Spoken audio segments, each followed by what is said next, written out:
Namaste. In our culture and tradition, we always worship our Kul Devi Devta, Gramya Devta, and Ishta Devta.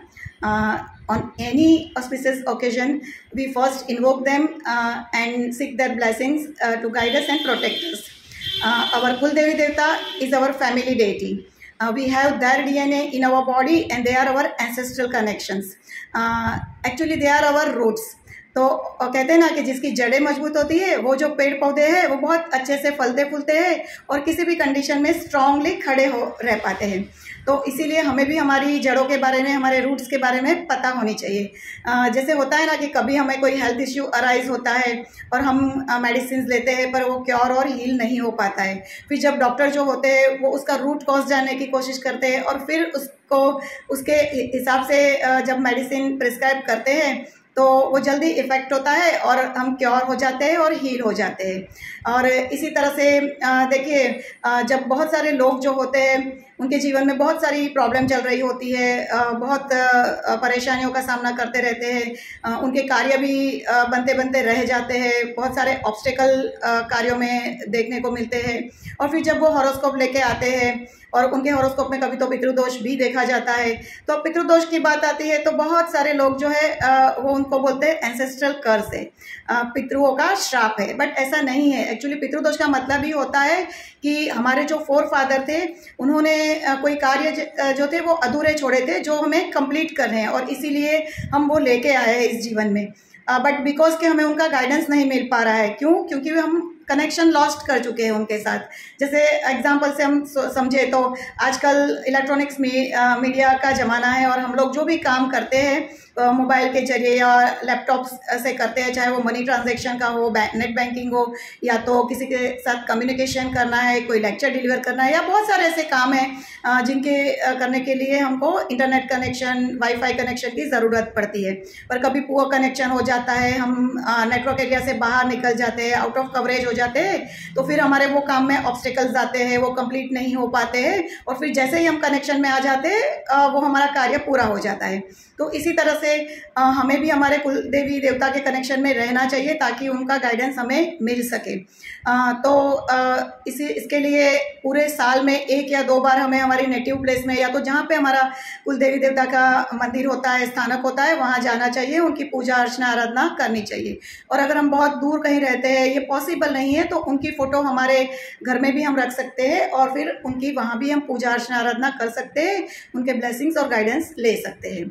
अब जैसे कुल देवी देवता जो है वो सभी के अलग अलग होते हैं, मतलब हर फैमिली के, जैसे वो तुम्हारा फैमिली लिनिएज है।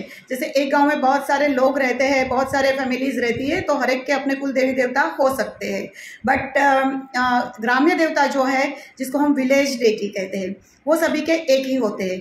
तो हमारा जो नेटिव विलेज होता है, गांव होता है, जहाँ पे सबसे पुराना जो मंदिर होता है, चाहे वो बड़ा टेम्पल है, छोटी सी देरी बनी हुई है, कोई भी ऐसा स्थानक है जो एंटर करते ही होता है, जहाँ पे पूरे गांव के लोग सालों से वहाँ पूजा अर्चना आराधना करने जाते होते हैं, वो हमारे ग्राम्य देवता है जो हमारे प्रोटेक्शन का काम करते हैं। और इसी तरह से जो हमारे इष्ट देव है वो हम सभी के इंडिविजुअल होते हैं। जैसे कि इष्ट नाम से ही पता चलता है कि हमारा शुभ करने वाले, भला करने वाले देवता।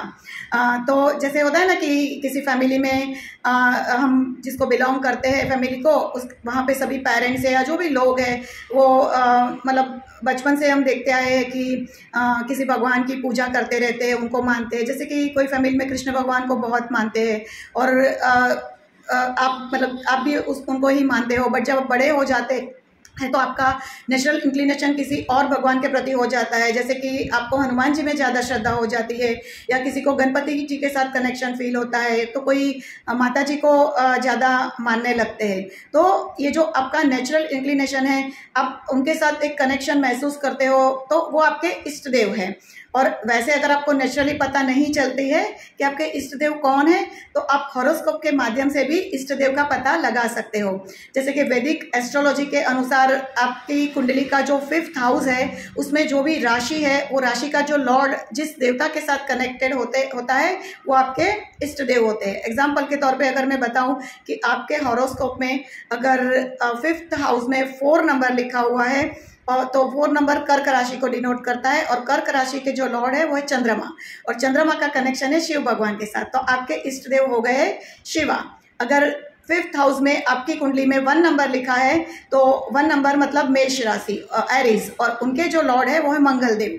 तो मंगल देव जो है वो कनेक्टेड है कार्तिक स्वामी के साथ, क्योंकि मंगल जो है उसको हम सेनापति कहते हैं, वॉरियर कहते हैं, और कार्तिक स्वामी भी जो थे वो देवों के सेनापति थे।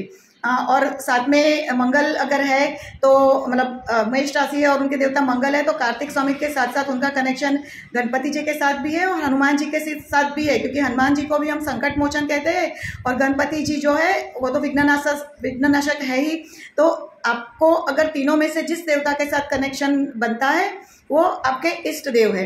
ऐसे ही अगर 5th नंबर के हाउस में अगर 2 नंबर की राशि है मतलब वृषभ राशि है या तो 7 नंबर लिखा है मतलब तुला राशि है, तो उनके जो लॉर्ड है वो है शुक्र वीनस। तो अब शुक्र जो है उनको देवी का कारक ग्रह माना गया है। तो अगेन यहाँ पे आप कुलदेवी देवता को भी अपना इष्ट देव बना सकते हो या तो फिर कोई भी माता जी है उनकी पूजा अर्चना आराधना इष्ट देव के तौर पे कर सकते हो। ऐसे ही आपके 5th हाउस में अलग अलग जो राशियां हैं उनके लॉर्ड जहाँ कनेक्टेड हुए जिस भगवान के साथ वो आपके इष्ट देव है। इस तरह से आप जान सकते हो। तो जैसे मैंने पहले ही बताया कि हमें हमारे जो भी कुलदेवी देवता, ग्राम्य देवता और इष्ट देवता को हमेशा याद करना चाहिए, उनकी पूजा अर्चना आराधना करनी चाहिए ताकि वो हमें गाइड कर सके, हमें प्रोटेक्ट करे और ब्लेस करे। और जिनके चलते हम जो ये जीवन यात्रा लेके आए हैं, कर्मा जर्नी लेके आए हैं, वो बहुत ही आसान हो जाए। तो होप आप लोगों को आज की मेरी ये वीडियो पसंद आई होगी। So keep watching my videos. Thank you so much.